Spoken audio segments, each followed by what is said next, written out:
काम स्पेशल काम करते हैं। और जो मेनली सारे सेल्स होते हैं वो मेनली 3 कंपोनेंट से मिलके बना होता है, which is cell membrane, cytoplasm और nucleus. Which is cell membrane, cytoplasm and nucleus. और प्लांट में सेल वॉल भी प्रेजेंट होता है। Now give me the answer of my question, why only plant cell needs cell wall in comment. Okay, and next topic is cell membrane and plasma membrane.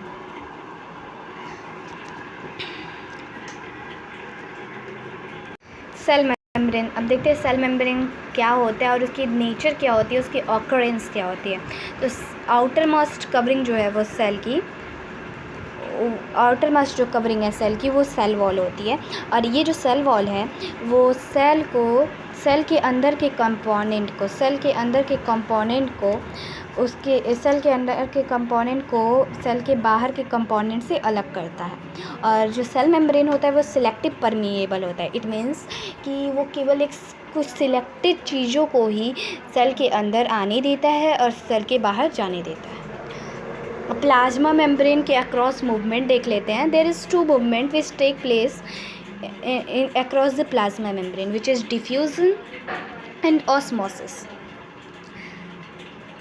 Diffusion and osmosis.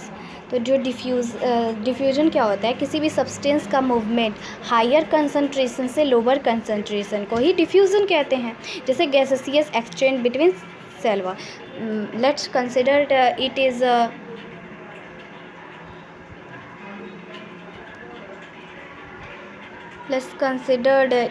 a cell.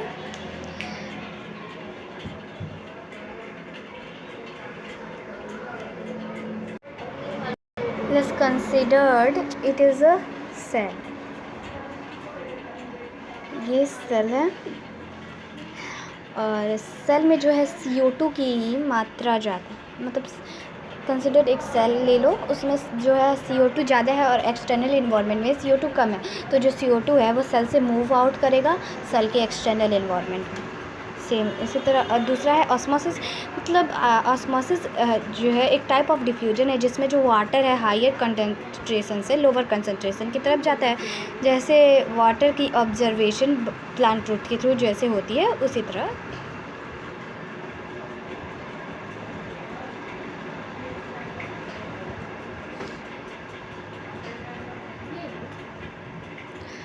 अब osmosis के causes देख लेते हैं, osmosis कैसे होता है। तो टॉनिसिटी, सबसे पहले हम सुनेंगे, मतलब देखेंगे कि व्हाट इज़ टॉनिसिटी। टॉनिसिटी एक सॉल्यूशन होता है जिसमें सॉल्यूट की डिफरेंट कंसंट्रेशन के रिस्पेक्ट से उसे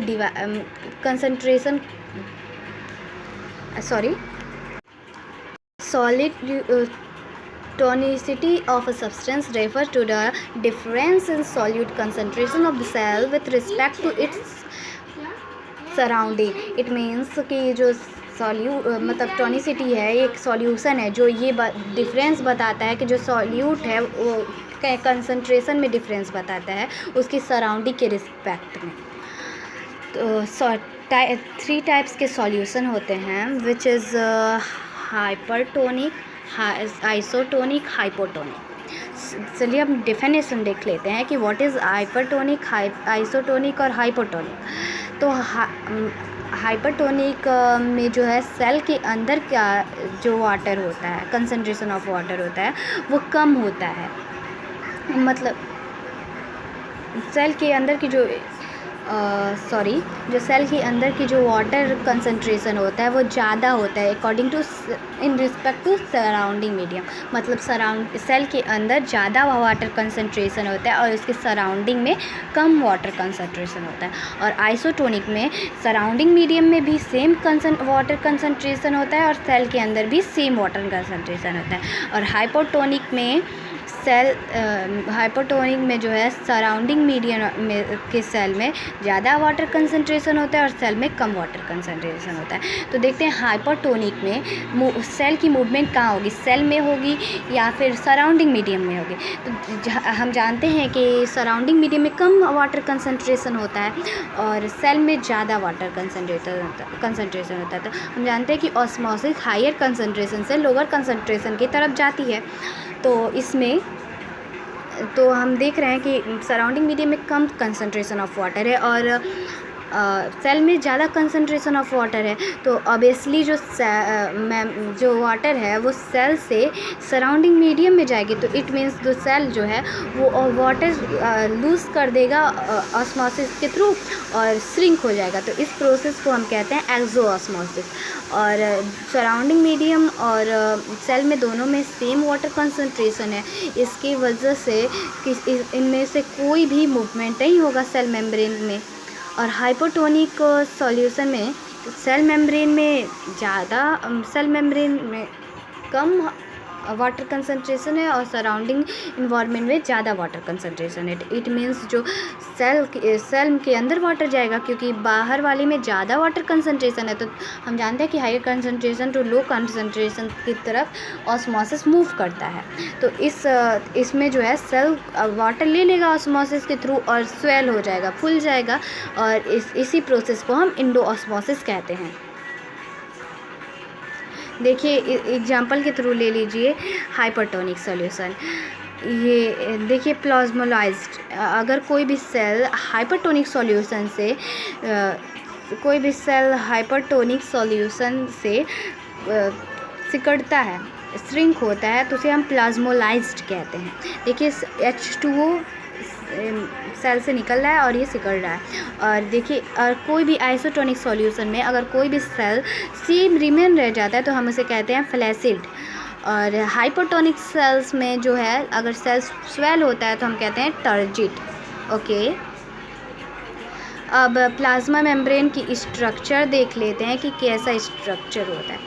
तो प्लाज्मा मेम्ब्रेन की स्ट्रक्चर कुछ इस टाइप की होती है।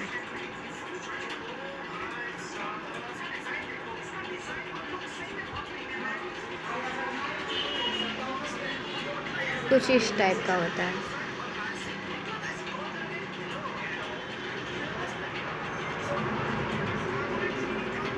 कुछ इस टाइप का होता है और यहाँ पे ये ऐसे करके होता है।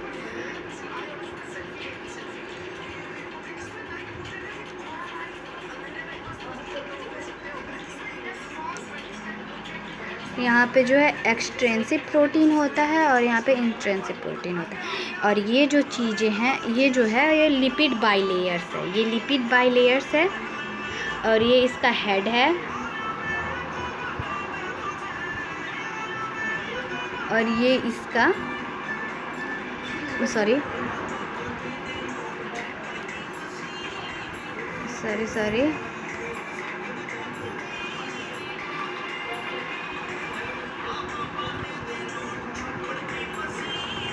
ये इसका टेल है, ये जो है ये इसका टेल।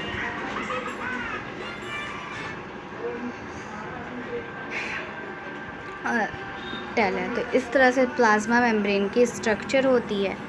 तो प्लाज्मा मेम्ब्रेन जो है फ्लेक्सिबल होता है और ये मेनली लिपिड से मिलके बना होता है, लिपिड और प्रोटीन से मिलके बना होता है। तो वो प्रोटीन क्या क्या होता है, एक्सट्रेंसिक प्रोटीन और इंट्रेंसिक प्रोटीन।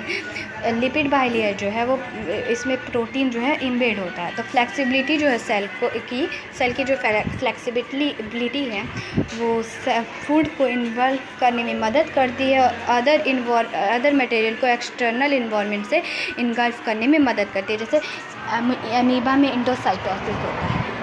देखो इंडोसाइटोसिस मतलब